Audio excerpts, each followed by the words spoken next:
Madam మా సార్‌కి వచ్చాం మేడం. ఫస్ట్ ఆ జిల్లాకొచ్చిన తర్వాత ఇష్యూ జరిగింది. తర్వాత మేడం అక్కడికొచ్చారు. వచ్చిన తర్వాత బేసిక్ నుండి కూడా ప్రిపేర్ చేసుకుంటూ వచ్చారనేది ఉందండి. కరెక్ట్ అంటారా? అంటే ఆల్రెడీ జిల్లా ఎస్టాబ్లిష్ అయింది. ఎస్పీ ఆఫీస్ ఉన్నా ఇన్ అండ్ ఔట్ వాటర్ కూడా లేకుండా పరిస్థితులు ఉందంటున్నారు. వాస్తవానా? వాస్తవమే. అంటే ఫ్రమ్ మన ఫౌండేషన్ నుంచి చేసుకొచ్చారా వాళ్ళు? సో డీసీఆర్‌బీ అంటే ఆల్మోస్ట్ ఎస్టాబ్లిష్ చేయడము. స్పెషల్ బ్రాంచ్ ఆల్మోస్ట్ అంతకుముందు ఒక ఆఫీసర్ ఉన్నారు కదండి అది. అప్పుడు ఉన్న పరిస్థితిలో ఏది కూడా సరిగా పని చేయడం లేదు. సో అంతా దిద్దాల్సి వచ్చింది. అంటే ఫౌండేషన్ వేసుకుంటూ వచ్చారు. ఆల్రెడీ ఎస్టాబ్లిష్ అయింది కాకుండా మళ్ళీ ఫ్రెష్గా ఫౌండేషన్ తీసుకొచ్చారు. రైట్ సార్, మీరు బాపట్ల ఇంకొక యాప్ పెట్టారు, దానివల్ల పబ్లిక్ ఏం యూజ్ చేసింది? సో బాపట్ల మేము ఎలక్షన్లో ఒక యాప్ సమర్థ్ అని ఒక యాప్ తీసుకొచ్చాము. ఆ యాప్లో మనకి జిల్లాలో ఉన్న ప్రతి ఒక్కరిది, home guard, constable, ASI, SI, CI అందరిది లైవ్ లొకేషన్ వస్తుంది. సో ఆ మ్యాప్ మీద అన్ని పోలింగ్ స్టేషన్స్ మనం ప్లాట్ చేసాము. ఆ పోలింగ్ స్టేషన్స్తో పాటు ప్రతి ఒక్కరు ఎక్కడ ఉన్నారు, కరెంట్ లొకేషన్ ఎక్కడ ఉంది అది వస్తుంది. ప్రతి ర్యాంక్ది వేరే వేరే కలర్లో వస్తుంది. అండ్ పోలింగ్ స్టేషన్స్ కూడా 2 రకాల కలర్స్లో వస్తాయి. సో మనకి మానిటరింగ్కి చాలా చాలా ఈజీ అయింది. దట్ ఏ పోలింగ్ స్టేషన్ దగ్గర ఎంతమంది ఫోర్స్ ఉన్నారు, ఇప్పుడు ఏం చేస్తున్నారు, ఎక్కడైనా మనకి law and order problem start అయిందంటే ఇమీడియట్గా ఆ యాప్లో ఒక SOS బటన్ ఇచ్చాము. ఆ SOS బటన్ నొక్కితే మ్యాప్లో ఆ పర్సన్ రెడ్ కలర్ అయిపోతారు. అదేవిధంగా మనకి ఒక ఫోన్ కాల్ వస్తుంది, ఆటోమేటిక్ ఫోన్ కాల్ వస్తుంది, ఫలానా చోట ఒక ప్రాబ్లం జరుగుతూ ఉంది, ఇమీడియట్గా ఫోర్స్ పంపమని మనకి కాల్ వస్తుంది. ఒక SMS కూడా కంట్రోల్ రూమ్కి వస్తుంది. సో కంట్రోల్ రూమ్ నుంచి మనం ఇమీడియట్గా బటన్ ప్రెస్ అయినాక చూస్తాము అక్కడ చుట్టుపక్కల ఎవరెవరు ఉన్నారు, క్లోజెస్ట్ ఫోర్స్ ఎక్కడ ఉంది. సో ఆ క్లోజెస్ట్ ఫోర్స్ వాళ్ళకి ఫోన్ చేసి ఇమీడియట్గా ఆ ప్రాబ్లమాటిక్ ఏరియాకి పంపడం జరిగింది. సో దానికి మాకు చాలా ఉపయోగపడింది. అంటే నార్మల్గా ఎలక్షన్లో మన ఫోర్స్ చాలా డిస్ట్రిబ్యూటెడ్ ఉంటుంది, through out the district distributed ఉంటుంది. ప్రతి ఒక్క పోలింగ్ స్టేషన్ దగ్గర ఈవెన్ ఒకరు కూడా ఉంటారు. సో ఏమైనా ప్రాబ్లం జరిగితే ఇమీడియట్గా మనకి కంట్రోల్ చేయగలిగిన ఫోర్స్ ఉండదు ఎలక్షన్లో. Because number of polling stations ఉంటాయి, స్ప్రెడ్ అవుట్ ఉంటుంది. సో ఎప్పుడైనా ఏమైనా ప్రాబ్లం జరిగితే నియరెస్ట్ ఫోర్స్ ఎక్కడ ఉంది, వాళ్ళు మినిమం టైంలో రీచ్ అవ్వగలగాలి. దానికి ఈ యాప్ చాలా చాలా ఉపయోగపడింది. సో దాంతో పాటు ఈ యాప్లో మేము ఎలక్షన్ కమిషన్ ఇచ్చిన అంత ట్రైనింగ్ మెటీరియల్ కూడా పెట్టాము. సో ఎవరికైనా ఏమైనా ఎప్పుడైనా వాళ్ళు చెక్ చేయాలంటే, ఏమైనా రూల్ చెక్ చేయాలంటే, ఏమైనా ఈ సిచ్యువేషన్లో ఏం చేయాలని చూడాలంటే ఇమీడియట్గా చూసుకోవచ్చు. అదేవిధంగా ఎలక్షన్ సంబంధించి ఏదైతే మనకి పిటిషన్స్ వస్తుంటాయి, ఆ పిటిషన్స్ సంబంధించి ట్రాకింగ్ కూడా దాంట్లో పెట్టాము. అంటే ప్రతి ఒక్క ఆఫీసర్కి మనం ఎండార్స్ చేస్తాము, దాని మీద ఎంక్వైరీ చేసి వాళ్ళు రిప్లై ఇస్తారు, యాక్షన్ తీసుకుంటారు. అది కూడా లైవ్ మానిటరింగ్కి ఒక డాష్ బోర్డ్ ఇవ్వడం జరిగింది. సో దాంతోపాటు ఈ SOS బటన్ పెట్టడం జరిగింది. సో ఇది మాకు చాలా చాలా ఉపయోగపడింది. సో దీనివల్ల ఎలక్షన్ రోజు ఇది యూజ్ చేసాం, ఎలక్షన్ ముందు యూజ్ చేసాం, కౌంటింగ్ రోజు కూడా యూజ్ చేశాం. సో ఆల్మోస్ట్ 4000 మంది మా జిల్లాలో ఈ యాప్ను యూజ్ చేశారు. సో దానివల్ల మాకు ఇన్ఫర్మేషన్ ఫ్లో చాలా త్వరగా వచ్చేది. అంటే నార్మల్ సర్కమ్స్టాన్సెస్లో ఎక్కడో ప్రాబ్లం స్టార్ట్ అవుతుంది, అది మనకి ఎస్పీకి తెలియడానికి టైం పడుతుంది. దీంట్లో ఇమీడియట్గా అతను ఫోన్లో లాగ్డ్ ఇన్ ఉంటుంది యాప్, ఇమీడియట్గా బటన్ నొక్కితే మనకి కంట్రోల్ రూమ్లో ఎస్పీకి తెలిసిపోతుంది. సో ఇమీడియట్గా ఫోర్స్ పంపించవచ్చు. సో దానివల్ల కూడా మేము చాలా ప్రాబ్లమ్స్ అవాయిడ్ చేయగలిగాము. ఇదే యాప్ CEO గారికి అప్పుడు ముఖేష్ మీనా సార్కి కూడా చూపించడం జరిగింది, ఆయన కూడా చాలా అప్రిషియేట్ చేశారు. సిమిలర్ యాప్ ఎలక్షన్ కమిషన్ కోసం, అంటే మన స్టేట్ ఎలక్షన్ కమిషన్లో వాళ్ళు కూడా తయారు చేశారు సిమిలర్ యాప్. అంటే వాళ్ళకి సెక్టర్ ఆఫీసర్స్ ఉంటారు, ఆ సెక్టర్ ఆఫీసర్స్ దగ్గర EVMs ఉంటాయి. ఎక్కడైనా EVMలో ప్రాబ్లం వస్తే ఆ EVM రిప్లేస్ చేయడానికి వాళ్ళు వెళ్తారు. వాళ్ళకి కూడా అందరు సెక్టర్ ఆఫీసర్స్కి సిమిలర్ యాప్ తయారు చేసి సేమ్ ఫీచర్స్తో ఇవ్వడం జరిగింది. సో ఈ టెక్నాలజీ వాళ్ళు అడాప్ట్ చేసుకున్నారు, వాళ్ళు కూడా సేమ్ టు సేమ్ యాప్ తయారు చేశారు, మొత్తం స్టేట్ వైడ్ ఇంప్లిమెంట్ కూడా చేశారు. అండ్ ఇదే యాప్ ఆయన మిగతా SPsకి కూడా యూజ్ చేయమని చెప్పారు. సో ఈ మిగతా జిల్లాల్లో కూడా కొన్ని జిల్లాల్లో ఈ యాప్ యూజ్ చేయడం జరిగింది. సో ఈ యాప్ వల్ల మనకి చాలా ఫోర్స్ ప్రాపర్ టైంలో రీచ్ మనం పంపించగలిగాం. యాప్ డిజైనర్ ఎవరండి? సో యాప్ డిజైనర్ మాకు ఒక శ్రీనివాస్ గారు అని చిరాలలో, ఆయన హైదరాబాద్లో ఉంటారు. ఆయనతో మేము స్పెసిఫికేషన్ ఇచ్చి డిజైన్ చేయించాము. మా కోసమే డిజైన్ చేశారు. పక్కన ఒంగోలుకి కానీ మాచాల నరసరాపేట ఇవ్వలేదా? చిరాలలో మాకు మంచి డెవలపర్ ఉన్నారు. సో ఆయన బాగా చేశారు. సార్ బాపట్ల తర్వాత విజయనగరం ప్రశాంతం ఏరియా, కానీ బయటికి కింద మాత్రం చాలా గంజా కానీ ఇవన్నీ కనిపిస్తుంటాయి. ఇక్కడ రాగానే మీకు మెయిన్ ఛాలెంజ్ ఏమొచ్చిందండి? సో రాగానే చాలా మంది కలవడానికి వచ్చారు, చాలా మంది ఫీడ్బ్యాక్ ఇచ్చారు. సో ఇక్కడ మెయిన్ ఇష్యూ ఒకటి గంజాయి. సో గంజాయి ఇక్కడ ఎక్కడి నుంచి గంజా వస్తుందో, ఒడిశా కానీ లేకపోతే ఏఎస్ఆర్ డిస్ట్రిక్ట్లో ఎక్కడైతే కల్టివేట్ అవుతుందో దానికి చాలా దగ్గర. సో అవైలబిలిటీ ఎక్కువ ఉండడం వల్ల ఇక్కడ కూడా లోకల్గా కూడా కన్జంప్షన్ అండ్ ఈ సెల్లింగ్ చాలా ఎక్కువ ఉంది. సో అది కంట్రోల్ చేయడం one of the main challenges. Second, ఇక్కడ రాత్రి టైంకి చాలా మంది బయట తిరగడము, తాగి తిరగడము, ఇది గాంజా ఉండొచ్చు, మందు ఉండొచ్చు, కొంత రౌడిజం ప్రాబ్లం ఈ విజయనగరం టౌన్లో ఉంది. సో అవి రెండు నా నోటీస్కి వచ్చాయి. సో దాన్ని రెండు మీద మేము వర్కౌట్ చేశాము. సో కొంతవరకు మంచి ఫలితాలు కూడా వస్తున్నాయి. సో దాని మీద కంటిన్యూ చేస్తున్నాము. రాత్రి 11 దాటిన తర్వాత ఎవరు రోడ్డు మీద తిరగకూడదు, తిరిగితే వాళ్ళ పోలీస్ స్టేషన్లో ఉండాలి, వాళ్ళ కౌన్సిలింగ్ తీసుకోవాలి. అండ్ ఒకప్పుడు ఇదే పోలీసింగ్ నడిచేది. ఒక 10 years బ్యాక్ 20 years బ్యాక్ వరకు అర్ధరాత్రి ఎవరు తిరిగినా వాళ్ళు ఖచ్చితంగా పోలీస్ స్టేషన్లో ఉండాలి. సినిమాకి వెళ్తే సినిమా టికెట్ చూపించాలి, అంటే ప్రూఫ్ చూపించాలి, లేదా పోలీస్ స్టేషన్లో కూర్చోవాలి, మార్నింగ్ లేచి వెళ్ళాలి ఒకప్పుడు. ఇప్పుడు సోషల్ మీడియా ఇవన్నీ వచ్చింది, ప్లస్ ఎడ్యుకేషన్ కూడా బాగా పెరిగింది, పబ్లిక్ నాలెడ్జ్ పెరిగింది. ఇటువంటి సిచ్యువేషన్లో అది ఇంప్లిమెంట్ అయ్యే అవకాశం ఉందంటారా? మేము ఇంప్లిమెంట్ చేసాము విజయనగరం టౌన్లో. అండ్ పబ్లిక్ రెస్పాన్స్ ఎలా ఉంది? దానివల్ల మంచి రెస్పాన్స్ ఉంది. మీరు నార్మల్ సిటిజన్కి వెళ్ళి అడిగితే వాళ్ళు చాలా పాజిటివ్ రెస్పాన్స్ ఇస్తారు నాకు తెలిసి. సో చాలా వరకు అది కంట్రోల్ అయింది. అంటే మేము ఎవరు కూడా బయటికి రాకూడదని చెప్పట్లేదు. Without valid reason, without any specific reason అనవసరంగా బయట ఎవరు కూడా తిరగకూడదు. సో నేను జాయిన్ అయినాక ఇక్కడ రాత్రి ఇట్లాంటి తిరిగే బ్యాచ్ 2-3 ఇన్సిడెంట్స్ జరిగాయి. చిన్న చిన్న కొట్టుకుటాలు, స్నాచింగ్లు, చిన్న చిన్న ఇష్యూస్.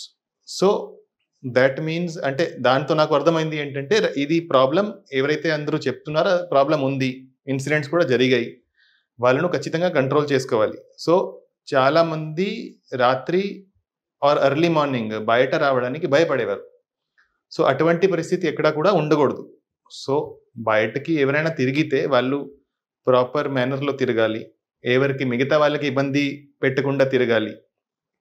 బయటకి వచ్చి ఎవరికైనా ఇబ్బంది పెడితే మాత్రం, ఎవరికైనా ఏమైనా క్రైమ్ చేస్తే మాత్రం దెన్ చట్టపరమైన చర్యలు ఉంటాయి. నెల్లిమర్రు నుంచి విజయనగరం ఎంటర్ అవుతున్నప్పుడు బైపాస్ రోడ్డు, ఆ రోడ్ ఒకటి. నెక్స్ట్ విజయనగరం నుండి విజయనగరం టౌన్లోకి ఎంటర్ అవుతున్నట్టు ఒక బైపాస్. ఈ రెండు రూట్లో కూడా ఎక్కువగా సాయంత్రం 7 తర్వాత బైక్ రేసింగ్ చేస్తూ, ఎక్కువ ఈవిటీజింగ్ చేస్తూ ఇల్లీగల్ యాక్టివిటీస్ అవుతున్నది పబ్లిక్ కంప్లైంట్. అది కూడా కంట్రోల్ అయింది.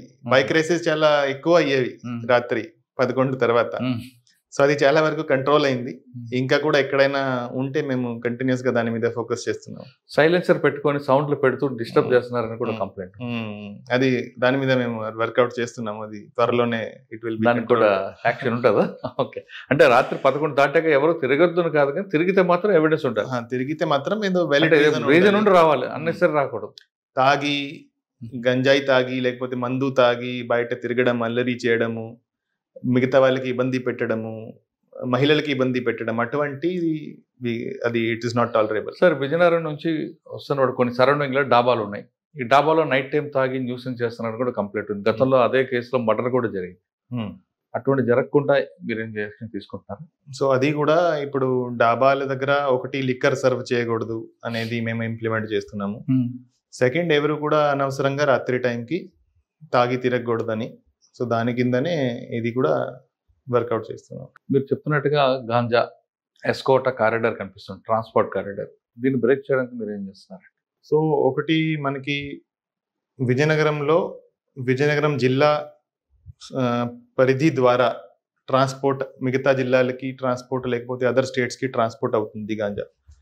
దానికి మేము 5 చెక్ పోస్ట్స్ పెట్టాము. 24/7 పర్మనెంట్ చెక్ పోస్ట్ పెట్టడం జరిగింది. మనకి విజయనగరం జిల్లా బార్డర్ దగ్గర ఏదైతే మెయిన్ రూట్స్ ఉన్నాయో అన్ని రూట్స్ కవర్ చేస్తూ 5 చెక్ పోస్ట్ స్టార్ట్ చేయడం జరిగింది. అదేవిధంగా ఫిక్స్డ్ చెక్ పోస్ట్ కాకుండా ప్రతిరోజు 10 చోట్ల డైనమిక్ వెహికల్ చెకింగ్ కూడా చేయడం జరుగుతుంది. సో అది వేరే వేరే టైంకి ఆడ్ టైమ్స్, అంటే early in the morning, late in the night, సాయంత్రము. So different times, different places, ప్రతిరోజు 10 చోట్ల 2 hours వెహికల్ చెకింగ్ కూడా చేస్తున్నాం. దాంతో మనము ఈ ఏదైతే ట్రాన్స్పోర్ట్ అయి బయటకి వెళ్తుందో అది కంట్రోల్ చేస్తున్నాం. అదేవిధంగా ఈ లోకల్ కన్జంప్షన్, లోకల్ అమ్మడము, దాన్ని కంట్రోల్ చేయడానికి గాంజా టీం ఒకటి మేము పెట్టాము. సో ఎక్కడైతే ఎక్కువ ఇటువంటి ఏరియాస్ ఉన్నాయో, ఎక్కడైతే ఎక్కువ ఇట్లాంటివి జరుగుతున్నాయో అక్కడ ఫోకస్ చేశాము. అండ్ దాంతో మంచి ఫలితాలు కూడా వచ్చాయి. లాస్ట్ 2 monthsలో మనం అరౌండ్ 30 కేసెస్ రిజిస్టర్ చేశాము. అండ్ 140 దాకా ముద్దాయిలు దాంట్లో అరెస్ట్ అయ్యారు. ప్రతి కేసు ఏదైతే మనం రిజిస్టర్ చేశామో ప్రతి కేసులో ఆ గాంజా ఎక్కడి నుంచి వచ్చింది, ఎవరు తీసుకొచ్చారు, ఎవరు అమ్మారు, ఎవరు కొన్నారు, ఎవరు కన్జ్యూమ్ చేశారు, ప్రతి ఒక్కరిని ఆ కేసులో మనం అక్యూజ్గా పెట్టడం జరిగింది. సో దాంతో చాలా కొంత భయం వచ్చింది. సో ఇదే మేనర్లో కంటిన్యూ మేము చేస్తున్నాము. సో దాంతో ఇది ఒకటి ఎన్ఫోర్స్మెంట్ పార్ట్. అదేవిధంగా సంకల్పం అనే ప్రోగ్రామ్ ఒకటి మేము అవేర్నెస్ ప్రోగ్రామ్ స్టార్ట్ చేశాము. సో సంకల్పం ప్రోగ్రాంలో అన్ని కాలేజెస్ కవర్ చేస్తున్నాము. సో మన జిల్లాలో ఉన్న అన్ని డిగ్రీ కాలేజెస్, ఇంజనీరింగ్ కాలేజెస్ అన్నీ కవర్ చేసి మనకి ఎవరైతే కాలేజ్లో చదువుతున్నారో అది most vulnerable part of population. అంటే వాళ్ళు అదే టైంలో గాంజాకి కానీ వేరే డ్రగ్స్కి ఇంట్రడ్యూస్ అవుతారు. అప్పుడే వాళ్ళకు తెలుస్తుంది, అప్పుడు స్టార్ట్ చేస్తారు. సో మనం వాళ్ళు స్టార్ట్ చేయక ముందు మనం వాళ్ళకి అవగాహన క్రియేట్ చేస్తే వాళ్ళు అటువంటిది చేయరు అని నమ్మకంతో ఇది ప్రోగ్రామ్ టేకప్ చేయడం జరిగింది. దానికోసమే దాన్ని స్లోగన్ కూడా పెట్టాము, బీ స్మార్ట్ డోంట్ స్టార్ట్. అంటే కొంత అయిన తెలివి ఉంటే మీరు ఇది స్టార్ట్ చేయకూడదు. సో దానికి సంబంధించి ప్రతి కాలేజ్లోకి వెళ్ళి ఒక మంచి పవర్ పాయింట్ ప్రజెంటేషన్ తయారు చేశాము. దాంట్లో ఎన్ని రకాల డ్రగ్స్ ఉంటాయి, ఏ డ్రగ్ కన్జ్యూమ్ చేస్తే ఏమవుతుంది అది కాదు, ప్రాక్టికల్ విషయాలు. అంటే డ్రగ్స్ స్టార్ట్ ఎలా అవుతాయి, నార్మల్గా యూత్ డ్రగ్స్ ఎందుకు స్టార్ట్ చేస్తారు, ఒకసారి స్టార్ట్ అయితే దాన్ని ఎలా కంట్రోల్ చేయాలి, ఎలా హెల్ప్ సీక్ చేయాలి, ఏమైనా మీకు ప్రాబ్లం ఉంటే ఎవరిని అప్రోచ్ చేయాలి. సో అటువంటి ప్రాక్టికల్ ఇష్యూస్ను దాంట్లో మనం ఇంక్లూడ్ చేస్తూ ఒక ప్రెజెంటేషన్ తయారు చేయడం జరిగింది. అదేవిధంగా అందరికీ ఒక ప్రింటెడ్ బ్రోషర్ ఇస్తున్నాము. అది 4 pages బ్రోషర్. దాంట్లో ఇవే ఆస్పెక్ట్స్ మీద డీటెయిల్గా చాలా కన్సైజ్ మేనర్లో అది ఇన్ఫర్మేషన్ ఇవ్వడం జరుగుతుంది. సో మా ఉద్దేశం ఏంటంటే చాలా మందికి ఈ డ్రగ్స్ గురించి తెలియదు. అంటే దానికి ఎంత డిజాస్ట్రస్ కాన్సిక్వెన్సెస్ ఉంటాయి, ఎంత హానికరమైనవి ఇవి తెలియదు. నార్మల్గా వాళ్ళు ఏదో మేము సరదాగా మా ఫ్రెండ్స్ కన్జ్యూమ్ చేస్తున్నారు, మేము కూడా స్టార్ట్ చేస్తాము, డ్రగ్స్ కన్జ్యూమ్ చేస్తే ఎలా ఉంటుంది అది క్యూరియాసిటీతో, లేకపోతే చిన్న ప్రాబ్లమ్స్, కాలేజ్లో వచ్చి ఎక్కువ ప్రెషర్ ఉంటుంది, సోషల్ ప్రెషర్ వస్తుంది, అకాడమిక్ ప్రెషర్ వస్తుంది. ఆ ప్రెషర్లో కొంతమంది స్టార్ట్ చేస్తారు, కొంతమంది లవ్ ఫెయిలియర్ వల్ల స్టార్ట్ చేస్తారు. సో అంటే వాళ్ళు చాలా చిన్న విషయం అనుకొని స్టార్ట్ చేస్తారు. అది ఎంతవరకు తీసుకెళ్తుంది, ఎంత డిజాస్ట్రస్ ఉంటుంది అది వాళ్ళకి తెలియదు. సో అది వాళ్ళకి తెలిస్తే వాళ్ళు అటువంటి చేయరు. సో ఇప్పుడు డ్రగ్స్ కేసులో మనం పట్టుబడితే 20 సంవత్సరాల దాకా శిక్ష ఉంది. నార్మల్గా మర్డర్ చేస్తే, లేకపోతే rape, the most heinous crimes, దాంట్లో లైఫ్ ఇంప్రిజన్మెంట్ అంటారు. లైఫ్ ఇంప్రిజన్మెంట్ అంటే 14 years తర్వాత బయట వచ్చే అవకాశం ఉంటుంది. సో డ్రగ్స్ అంటే ఎంత సీరియస్ క్రైమ్ అనేది నార్మల్గా ఎవరికి తెలియదు. దాని మీద మేము ఎడ్యుకేట్ చేస్తున్నాము. ఆల్రెడీ దానికి అడిక్ట్ అయి ఉన్నారు అనుకోండి కొంతమంది. సో దానికి డి అడిక్షన్ సెంటర్ ఇక్కడ ఆల్రెడీ నడుస్తూ ఉంది గవర్నమెంట్ హాస్పిటల్లో. దానికి కొంతమందిని మేము అడ్మిట్ కూడా చేయించాము. సో వాళ్ళకు ఎవరైతే అడిక్ట్ అయి ఉన్నారో వాళ్ళకి హెల్ప్ చేస్తున్నాము. ఎవరైతే జస్ట్ స్టార్ట్ చేశారో వాళ్ళు ఎడ్యుకేట్ అయ్యి వాళ్ళు వదిలేస్తారు మేము ఆశిస్తున్నాము.